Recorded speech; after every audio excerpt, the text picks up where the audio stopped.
Hello नमस्कार मित्रों, प्रणाम। मैं आचार्य महेश्वर पुनः एक बार आपका स्वागत करता हूं अपने यूट्यूब चैनल पर।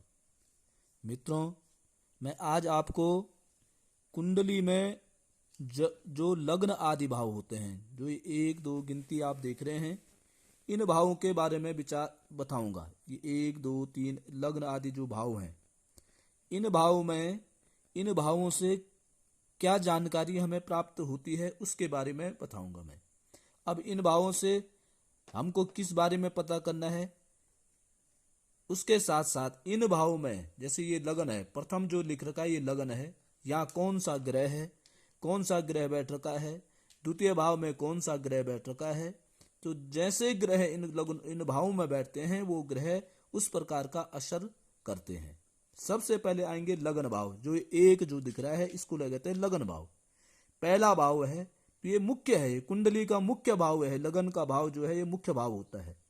इस भाव से शरीर संबंधी विचार किया जाता है। आपका शरीर कैसा होगा, आपका रंग कैसा होगा, आपका स्वभाव कैसा होगा, आप शांति प्रिय हैं, क्रोधी हैं, निंदा करने वाले हैं, आपकी आयु किस प्रकार से होती, और आपका स्थान का है, संपत्ति का है, इसका भाव इसका विचार इस प्रथम भाव से किया जाता है।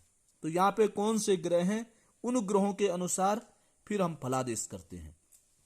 ये होता है द्वितीय भाव।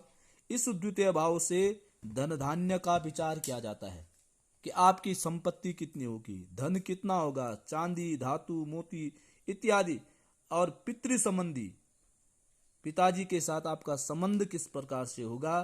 फिर उसके बाद मुख, चेहरे का भाव, जीव, चेहरा, दाहिनी आंख, वाणी, विद्या, परिवार, मित्र, शत्रु इत्यादि, और गले इत्यादि का विचार भी द्वितीय भाव से किया जाता है।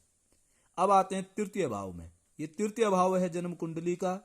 इसको छोटे भाई बहन, नौकर चाकर, चाचा ताऊ, सगे संबंधी, पराक्रम, साहस, दुष्ट बुद्धि, आजीविका और व्यापार इत्यादि का विचार तृतीय भाव से किया जाता है।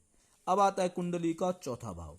चौथे भाव से इष्ट मित्र, माता के सुख दुख, स्वभाव, मृत्यु का विचार, संपत्ति, भवन, वाहन, हृदय आदि का विचार इस चतुर्थ भाव से किया जाता है।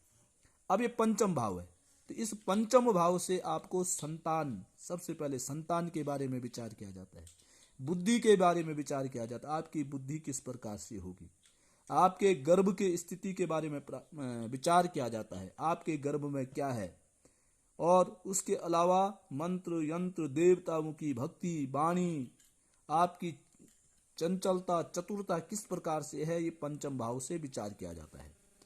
छठा भाव जो है, इस छठे भाव से आपकी शत्रु, आपके शत्रु कौन हैं, क्या हैं, किस प्रकार से हैं, रोग, अरिष्टता, निराशा, दुख, सुख, विघ्न, द्वेष, मानसिक चिंता, गुप्त रोग आदि के बारे में विचार षष्ठम भाव से किया जाता है।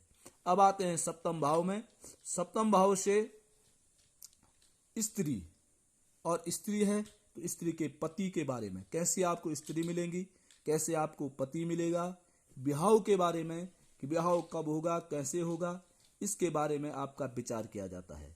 उसी के साथ साथ व्यापार का भी यहाँ से विचार किया जा सकता है। फिर आता है अष्टम भाव, जन्म कुंडली का अष्टम भाव। इससे मनुष्य की, जातक की आयु और रोग, मृत्यु रोग, मन की व्यथा, पुनर्जन्म, अग्निम जन्म का विचार किया जाता है। इसी के साथ साथ व्यसन, अपघात, अनेक प्रकार के रोगों का भी इससे विचार किया जाता है। नवम भाव कुंडली का, इसको भाग्य स्थान भी कहते हैं। इससे प्रारब्ध, भाग्य, ऐश्वर्य, तीर्थ यात्रा इत्यादि जो पुण्य कार्य हैं, देव कार्य हैं, देवताओं की भक्ति हैं, तो इस नवम भाव से इसका विचार किया जाता है, आप किस प्रकार से भक्ति वाले होंगे। दसम भाव ये हो मुख्य भाव है, इसको राज्य भाव भी कहते हैं।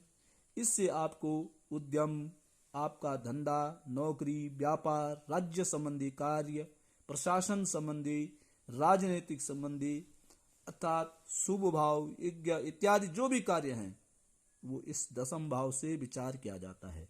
एकादश भाव ये लाभ भाव है, आपको किस प्रकार से लाभ की प्राप्ति होगी इससे एकादश भाव से विचार किया जाता है।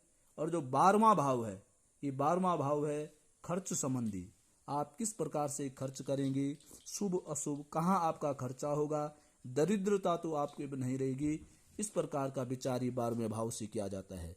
कल मैं आपको बताऊंगा कि इस प्रथम भाव में कौन से ग्रह का किस प्रकार से प्रभाव पड़ता है। और आज के लिए बस इतना ही। पुनः आपसे प्रणाम, आपसे प्रार्थना, चैनल को सब्सक्राइब करें, शेयर करें, अधिक से अधिक लोगों तक भेजें जो कि सभी लोग इसका लाभ ले सकें। प्रणाम, हरिओम।